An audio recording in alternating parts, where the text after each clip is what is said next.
In August of 2024, prototype cards for the Pokemon trading card game printed during its initial creation came for sale, and they were selling for massive amounts of money. Collectors were eager to get their hands on these rare pieces of history and were paying tens of thousands of dollars for them in some cases, with this Pikachu fetching a price over 200 grand. Given that hobbyist collectors and trading card game enthusiasts were willing to pay so much money, the auctions were extremely popular, with bidding frenzies seeing prices skyrocket, but in January of 2025, this would all come to a halt. Looking at the Elite Forum, a website for Pokemon card collecting, a user by the name of PFM posted a thread alleging that many of the playtest cards were likely printed in 2024. This was a huge bombshell, and how PMF discovered this evidence is amazing, as it involves an incredible forensic technique. In today's video, we'll be going over the various groups of prototype cards, the evidence some of them have for existing, the art history surrounding these cards, and the forensic technique that blew this entire story wide open. But before we get into fake Pokemon cards, we need to talk about your barren and empty walls, which don't have to be boring and undecorated if you use this video's sponsor,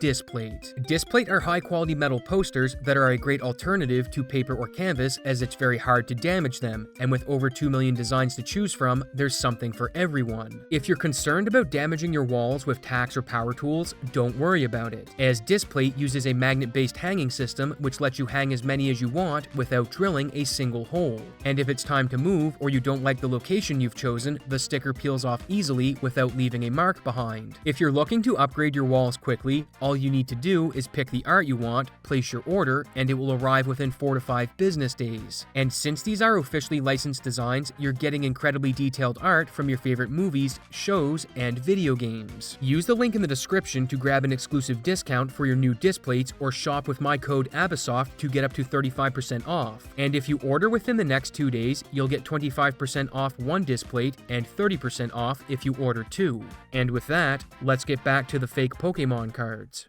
The first thing we're going to look at is each group of prototype card. In total, there are 7 different groups, and another group that's alleged to be on the private market in Japan. But for this video, we'll be ignoring that group and looking at the ones that made it to the public market. Each group has a unique name to try and differentiate it. However, within 3 of the groups, these break down further into high quality and low quality versions, which makes keeping track of them a bit difficult. On top of this, the words playtest and presentation are used a lot, so I'll do my best to keep track of exactly what we're looking at. The sets of cards are ordered in terms of their alleged origin, with some even having the month they were purported to have been printed on their sticker, so let's start at the beginning and go through the iterations. The first we're looking at is a proof of concept Seadra card. It has a date of 1995 on the sticker and uses the box art from Pokemon Red released in Japan for its back. And it's worth noting that all of these cards are printed out and mounted onto cardstock. They aren't printed directly to the cardstock itself. Next up are Alpha Prototype, which use sprites from Red and Green for art and contains some of the basic information, such as HP, the description of the Pokemon, its attacks, plus weaknesses and resistances. After Alpha Prototype, we see the first cards that came in color, Alpha Playtest. These feature a major design change when compared to the previous iteration, as the description has moved to the bottom right and the weaknesses and resistances have been cleaned up, along with some other minor changes. Notably, some of these cards have what appear to be edits made in red marker, and this group is the first time we see the trainer cards in any capacity.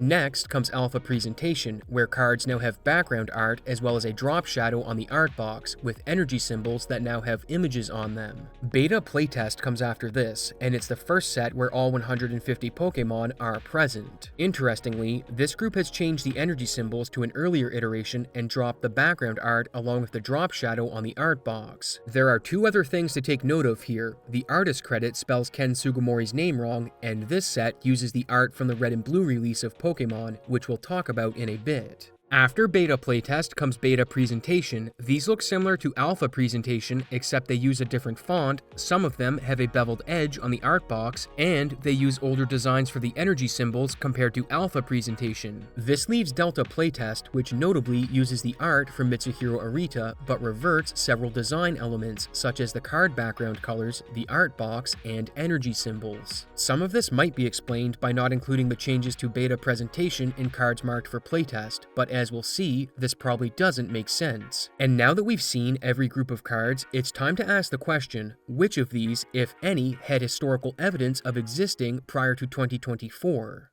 Back in the 90s, there were two sources for prototype cards before base set released in October of 96, CoroCoro magazine and a 1998 book called Aim to be a Pokemon Card Master. The August 96 issue of CoroCoro is the first time that Pokemon cards appear, and it's worth noting that with CoroCoro, the issues released the previous month, so the August issue actually released around the 15th of July. Looking at that issue, we see a full 2-page spread talking about cards, none of which use the final layout design or in some cases final art. And in particular, we need to look at the Pikachu, Charizard, and Clefairy. Missing is the yellow card border, the final box around the art, final HP for Charizard and Pikachu, final art for Charizard and Pikachu, along with various other things like the information layout and energy symbol design. If we look at the prototype cards, these designs do match to one of the groups, Beta Presentation, of which the Charizard and Clefairy have both surfaced. And comparing the images in the magazine to the cards, they appear to be a close match. If we look at the book released in 98, there's a small section on one of the pages that shows 3 different cards: a trainer, a Poliwag, and a Charmander. The text describes that as you move from right to left, the cards go from early to later designs. And looking at the trainer card, we see art that's not seen in the alpha playtest group, the only group where trainer cards are printed. But looking at the name, this appears to be an early version of PC communication.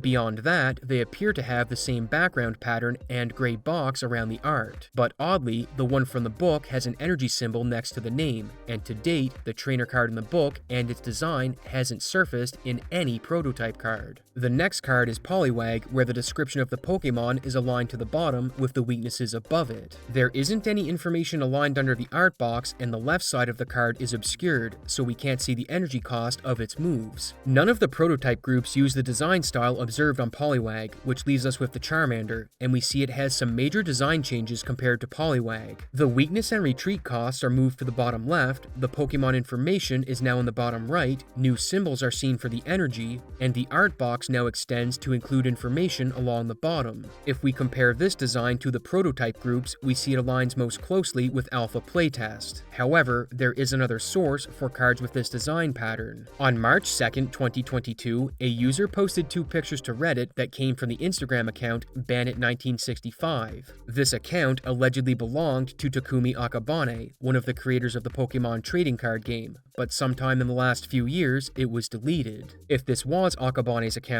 the cards depicted match the design for the Alpha Playtest group of prototype cards, with the second image including the proof of concept Seadra we looked at earlier. With these historical sources, we see a timeline that looks like this: Poliwag, then Charmander, then the CoroCoro designs as they closely resemble the Charmander but have updated energy symbols, drop shadow around the art box, and background art for the Pokemon, which implies they came later in development. Even if we don't consider the CoroCoro designs as coming after the Charmander from the 98 book, the Charmander in that book matches the Alpha Playtest Charmander. But according to that book, there was a previous Pokemon design with Poliwag, as well as an earlier trainer card. So the naming convention for the prototypes doesn't make much sense from a historical point of view, as we know there was a different design with Poliwag that came before the Alpha Playtest Charmander. That's about all we can say about the historical record when it comes to prototype cards, as there are only 2 sources from the 90s and a 2022 source if that was indeed Akabane's Instagram.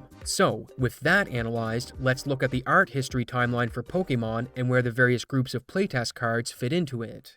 The first time we see official art for any Pokemon was in the December 95 issue of Famitsu magazine, where we see Charmander and Squirtle sprites with Ken Sugimori art for Pikachu and Nidorina. We wouldn't see any more art until January 15th of 96, where 10 watercolors for Red and Green version are featured in CoroCoro. On February 6th of 96, we see a promotional flyer showing the first depiction of Venusaur. This was getting close to the release of the game, which came out on the 27th of February. But even when the game hit shelves, we wouldn't see all 151 original Pokemon fully drawn until April 5th of 96, when the illustrated book of Pocket Monsters was released. But what about the time between the February 5th flyer and the book on April 5th? There are 2 sources we can look at during this time period: a commercial that released in Japan sometime in February, and an interview with Kosaku Anakubo, the creator of the Pokemon Pocket Monsters manga. Looking closely at the commercial, we see that some of the Pokemon use Sugimori's art for Red and Green version, but others appear to use sprites from the game that have been traced and colored in. Look at Zubat, for example. That's not the art that appeared in the illustrated book.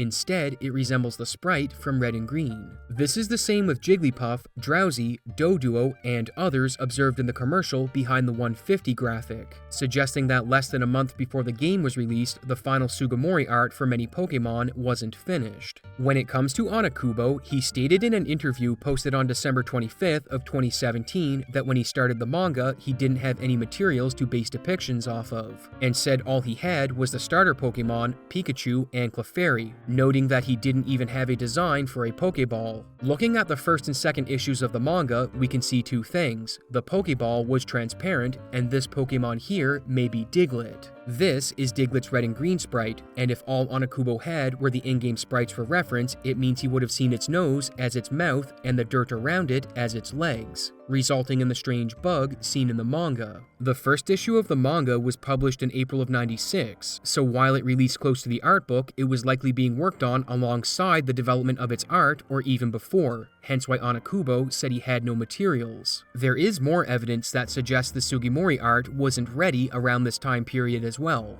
In a 2018 interview, Mitsuhiro Arita stated that the art for the card game was based on the sprites, as that was pretty much all the reference he had, which puts the sprites being drawn ahead of the Sugimori art. We don't know the exact timeline of when the manga started development, but since we have Anakubo saying he had no material to work off of, it makes sense we see a Squirtle that looks like this and a Charmander with spikes on its back. When it comes to the overall art timeline, it's not a stretch to conclude that the Sugimori art for the Pokemon was still being worked on up to and slightly after the game released, as we have Anakubo's quote and manga depictions, a commercial with art traced from sprites that released the same month as the game, and Arita saying all he had was the sprites as reference for the card game. The only thing left to mention about the art timeline is that the first instance of Sugimori's art for Pokemon Blue version appearing is a unique Blastoise in the November '96 issue of Koro.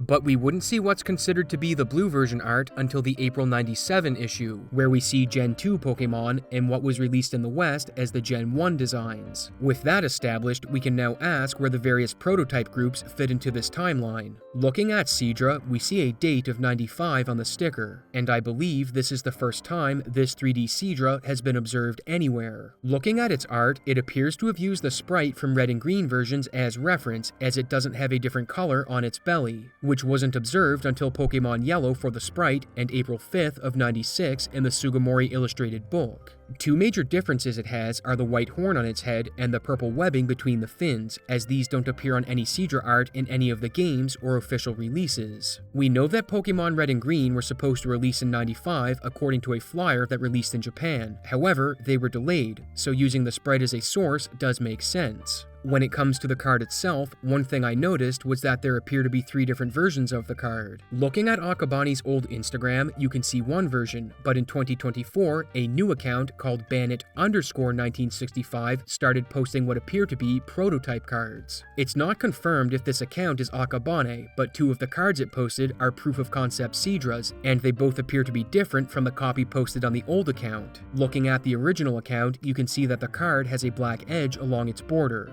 But looking at the new account, you see one copy with distinct cuts on the corners, and the other with differently cut corners, and what appears to be a small piece sticking up in the top right. According to an article posted by CGC, the company that certified these cards, there were 3 proof-of-concept cards made, so it makes sense that we would see 3 different Seadras. However, there may be additional issues with the Seadra cards. Forum user PFM posted analysis that may suggest one of the Seadra cards is a photocopy of the card posted on Akabane's original Instagram. Comparing the 2 cards, he shows that the lines appearing horizontally on the Instagram card also appear on the graded card, and we know they're different copies due to the corners not being the same. Second, he points out that there's what appears to be a printer artifact on the Instagram card that is also present on the other. This doesn't necessarily mean one of the cards is a photocopy, it could just mean they were both printed from the same printer. And that's all there is to say about this card for now, so let's move on to Alpha Prototype. These cards don't have a design that's been seen in the historical record, and one thing pointed out on the forums is that they use the sprites from Red and Green, but the art is flipped. However, it's likely they use the art files for the Pokédex, as the Pokédex flips the sprites. Per the information on the sticker, these are stated to have been printed in 1995, and given what we know about the art timeline, it makes sense they would be using sprite art, as the first Sugimori watercolors weren't seen until December of '95.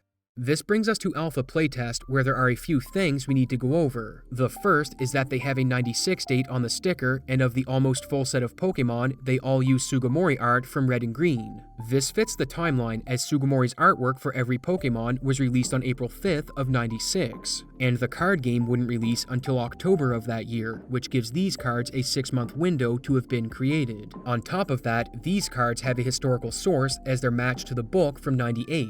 But there's one card in particular I want to look at, and that's the Pokemon Trader. At first glance, this may seem like a regular card, but it has Uyama credited as the artist. However, this is likely wrong, and I'm going to show you why. This is Blaine's headshot from the Red and Green manual, which released with the game in February of 96. And previously, the art on this trainer card had never been observed before. This prototype set is its first appearance. And when I showed this art to Lutu, a Pokemon archivist, he noticed something very peculiar. If we take elements of the Pokemon Trader, we can match them perfectly to Blaine's headshot from the manual. The mustache is particularly important because according to Lutu, a high-resolution scan of this Blaine art didn't exist until recently. This is an important detail because as you can see, the high-res scan has some red bleeding through at the tip of the mustache, which is also observed on the Pokemon Trader. Low-resolution scans wouldn't have the red bleeding through, which means that the Pokemon Trader is likely an early Blaine design, and therefore would have required a large amount of effort to fake. And it doesn't make a lot of sense to focus that much effort on faking a single card out of the entire Alpha Playtest set.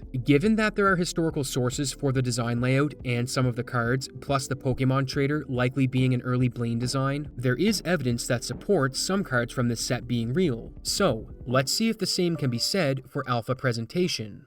The Alpha Presentation cards are very unique. Comparing them to the Alpha Playtest cards, we see many improvements have been made. The art now has a background, the font has changed, the art box now has a drop shadow, the layout of the retreat and weakness area has changed, and the energy symbols all have what appear to be the final art design. Some of these differences will become more significant when we look at the beta cards, but for now, let's appraise the art on Clefairy. I consulted with Lutu for this analysis, and the first thing he said is that while this does use the red and green art, if you take a scan of the red and green Clefairy, you can't make it match unless you stretch its proportions and rotate it slightly. He also said the image being used for the art appears to be downscaled. Looking at the inside curve of the tail, you can see the art on the card doesn't extend its line as far as the high-res scan, which you can also observe on the line near its arm and overall fading of the line work, especially in the left cheek. What they said this appears to be is art that's been downloaded from a low-quality PNG, which doesn't make a lot of sense for two reasons. The first is that Game Freak would have likely had access to high-quality art files, and the second is that we have evidence of Game Freak distributing art files of red and green as GIF files. Looking at this website on the Nintendo domain, we see art and information for the first 150 Pokemon. The art files are all GIFs, and using the Wayback Machine, we see a date on this of June 5th, 1997. So while it is after the trading card game released, it is evidence they were storing art as GIFs around this time period, which makes sense, as GIFs use a lossless form of compression and space was limited in the 90s. The information on GIFs will become relevant later, but to recap, the problems with this Clefairy are that the art seems to have come from a low-quality PNG, and its design isn't observed anywhere in the historical record. One thing about this card is that it uses the final energy symbol designs, and if we look at the next groups, Beta Playtest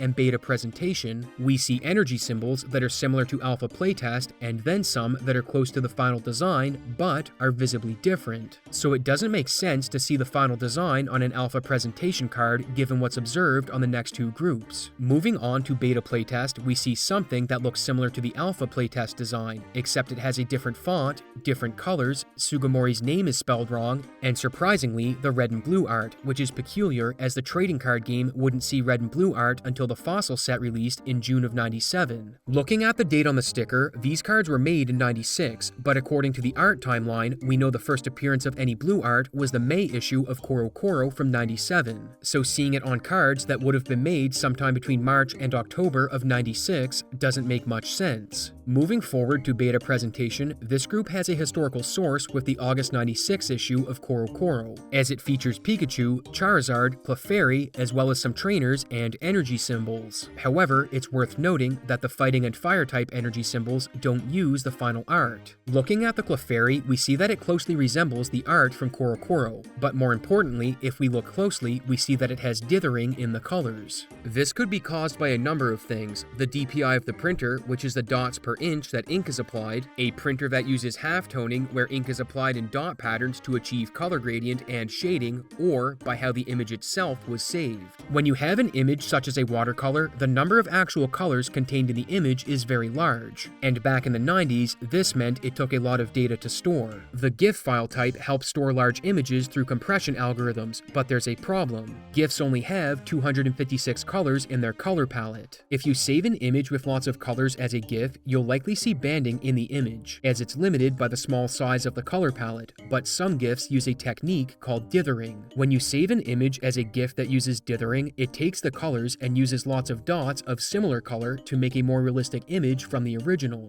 In the case of beta presentation Clefairy, we see evidence of dithering all over it, which makes sense if you recall that the Nintendo website from '97 uploaded images of the Pokemon as GIFs. However, without knowing the printer, software, and driver stack used to create this card, it's very difficult to tell when it was printed. So even though the GIF theory may sound plausible, there are too many unknown variables and other factors that could result in the card looking like this to make a determination about its time of creation. That being said, it does appear to be a close match to the Korokoro image, but until more evidence is provided, we'll just have to wait and see, which just leaves the Delta playtest cards. These cards are unique in that they are the first to feature art from Mitsuhiro Arita, but they use a layout observed from an earlier group. The fonts and layout are the same as the beta playtest cards, the only difference is the artist credit and Pokemon art. Comparing the art on the Delta cards to that on base set, the base set art needs to be stretched to make it fit. And there was some concern that these were made from original art files, as some of the Pokemon use art with a wider frame of reference. When I first looked into this claim, I thought that the Pokemon card game art book from 2016 was the source of the extended art, as it contained high-res photos of base set Pokemon. But if you look at that art, you can tell that it doesn't account for the wider frame of view on the Delta card, as the bottom row of purple bubbles isn't present. Even the English base set Squirtle that uses more art than the Japanese version doesn't show as much as the Delta card. And after consulting with people familiar with the art history, they weren't able to find a source that shows the same amount of the artwork as Delta playtest Squirtle, with possible explanations being that AI was used to draw the rest of the picture, or original art files were used, as suggested on the forum.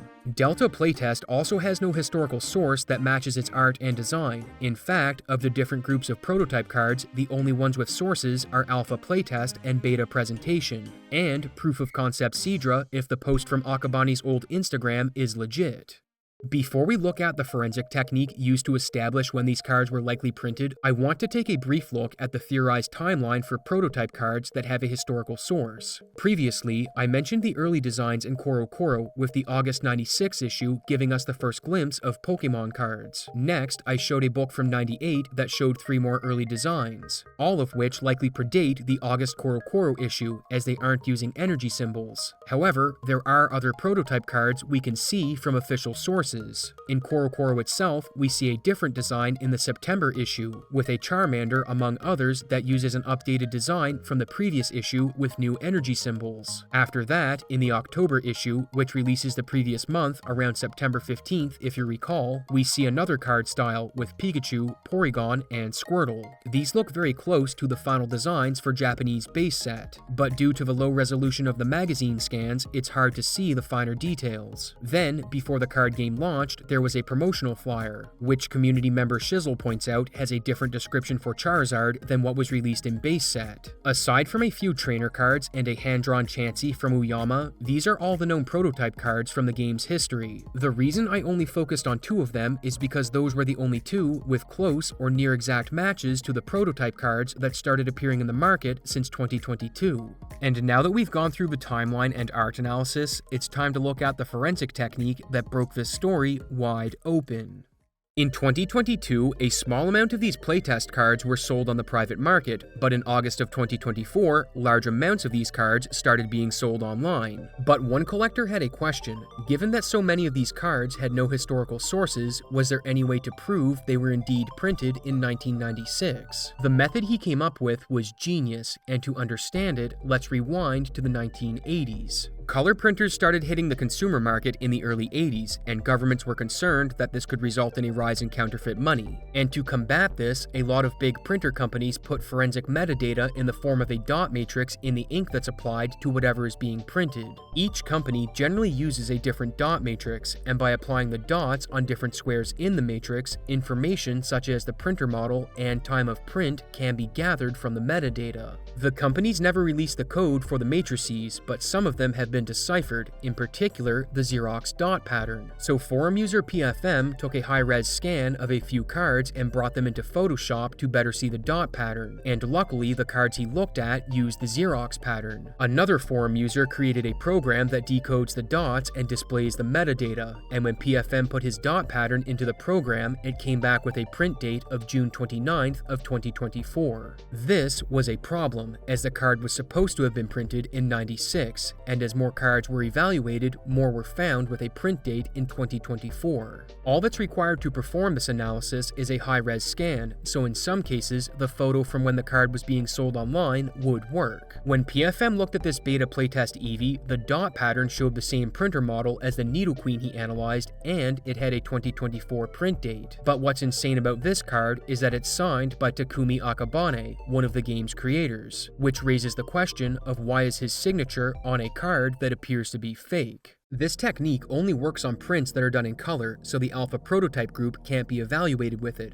but everything else from the proof of concept Seadra to the Delta playtest cards can. So let's see what was found as more cards were analyzed. As more scans came in, some had the Xerox pattern and others had what was called the alpha pattern, as it was first observed on the alpha playtest cards, specifically the low quality variant. I mentioned earlier that there were low quality and high quality variants of a few different groups, and where this becomes important is with the dot pattern. 3 different groups have low and high quality variants, and what this is referring to is the difference in print quality observed between cards that belong to the same group. For now, we'll set aside the alpha prototypes and focus on alpha and beta playtest. When alpha playtest was analyzed, the low-quality cards had a dot pattern that was different from the Xerox pattern, and comparing it to brands with a deciphered dot matrix didn't provide any matches, meaning it was likely from a printer that didn't have its code deciphered, so for the time being, it was referred to as the alpha pattern. But the alpha cards weren't the only ones that had this different pattern on them. Looking at the front of the high-quality beta playtest cards, these have never been observed with a dot pattern, which doesn't say anything about their legitimacy, as not all printers apply a dot pattern. The low-quality beta playtests, on the other hand, have always shown a 2024 print date when they've been analyzed. But let's circle back to the high-quality version for a second. The front of the card is only half the story. They also have a back that was applied to the same cardstock. And when the back of some high-quality beta playtest cards was analyzed, they had traces of the alpha pattern. This didn't necessarily mean they were fake, as the code hadn't been deciphered, but it did mean that their authenticity was also tied to the alpha code being broken.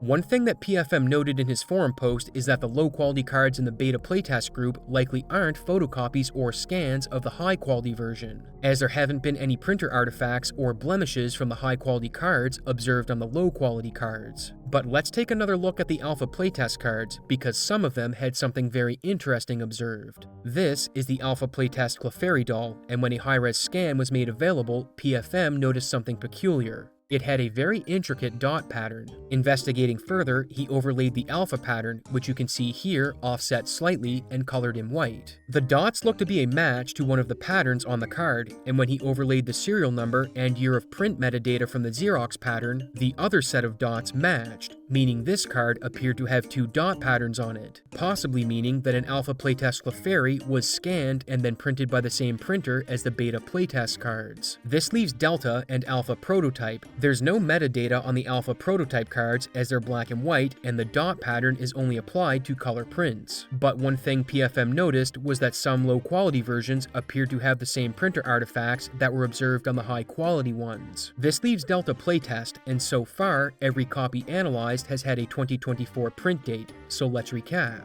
Alpha prototype cards have no printer dots, but some low-quality versions appear to have printer artifacts from the high-quality versions. The low-quality Alpha playtest cards have a print pattern that wasn't identified called the Alpha pattern, and some even had the Alpha pattern and Xerox pattern with a 2024 print date. The Alpha presentation group has only been observed with the 2024 print date, with beta playtest high quality not having any dots except for the backs that have traces of the Alpha pattern. The low-quality version of beta playtest has always been observed with the Xerox dot pattern from 2024, which brings us to beta presentation. These cards haven't been analyzed yet, as there aren't any high-res scans available, or they just don't have any dots, but they look appropriate based on the current evidence. As for Delta, they've only been observed with the Xerox pattern from 2024. This means there are 3 groups with the Xerox pattern on the front, 1 group with the Alpha pattern on the front, 1 group with traces of the Alpha pattern on the back, some Alpha playtest cards that have the Alpha pattern and Xerox pattern, and the proof of concept Sidra, which was observed with a different pattern.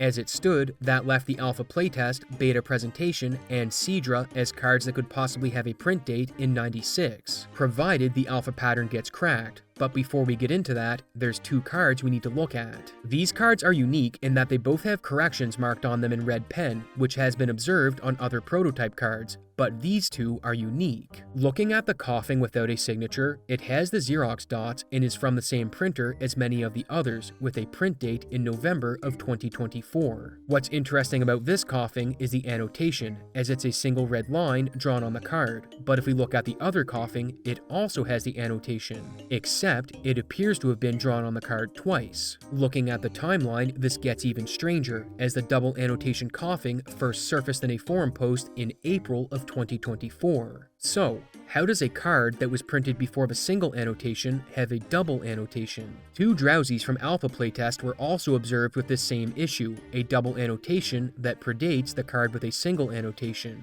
And what's even more incredible is both double annotation cards are signed by Akabane, which raises some questions. While all of this was playing out on the forum, PFM was at work trying to crack the Alpha pattern by gathering data from different printers, and on February 7th, he cracked the code. Using samples from different printers, he was able to compile data and then reverse engineer how the code worked. Essentially, he was able to figure out that certain boxes correspond to the printer model. He put his data onto a scatter plot, and while he hasn't analyzed a scan from the printer that was used for the Sidra or the Alpha playtest cards, the model number observed in the dot pattern from those cards suggests they are from a printer that was manufactured around 2016 and 2019. He makes note of a few things, however. His method isn't foolproof, as he's making an inference based on the model number in the metadata on these cards. But he also points out that the print pattern observed likely didn't exist prior to the year 2000, as that's when Minolta started producing their own inkjet printer heads, which they state on their own website. He also notes that there could be exceptions in model numbers, but based on the model numbers and manufacturing dates he's analyzed, the model numbers observed in the card's dot patterns appear to fit in around 2016 and 2019, which is much later than 1996. This paints a picture of entire groups of cards having their print date brought into question. However, some cards are legit, as they had a Xerox pattern that showed they were printed in July of '96, all of which belong to the high-quality Alpha playtest group. Among them are the starters from the cards labeled March playtest, as the Xerox pattern says they were printed on July 10th of '96, which is later than March, but still before the release of the game, and their design does have a historical source from the '98 book. These cards were sold in 2022, and there are others that appeared on the market in that year as well. Not all of them have been tested for the dot pattern, but they do appear to have the same backside as the cards with the '96 print date. This leaves 2 groups that haven't been analyzed yet: beta presentation, as no high-res scan has been made available for any of them, and alpha prototype, as they were printed in black and white and have no dot pattern. While I was making this video, I made a post asking people to email me pages printed from certain printer brands, as PFM didn't have the exact printer model that created the Sidra or Alpha pattern, so I thought I'd help out. Based on the metadata on the cards, he knew the unique code of the printers they came from and approximate years they were manufactured based on the line of best fit. And while the images sent to me weren't an exact match, one of them had a metadata code of 128. That's 1 digit before the code observed on Sidra, and the printer it came from was manufactured in 2019, which aligns with where it was predicted to be on the line of best fit.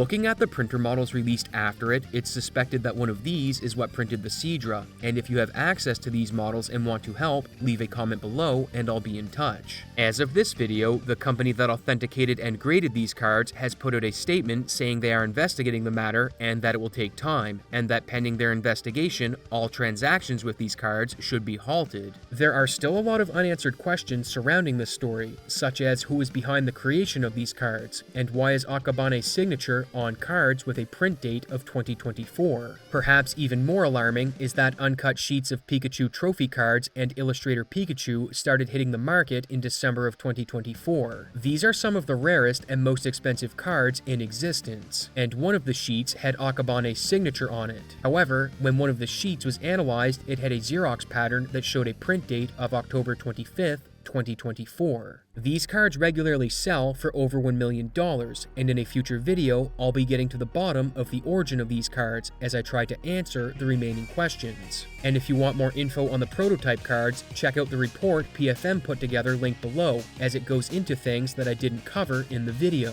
Thanks for watching, and I hope to see you in the next exciting episode of Abyssoft Z.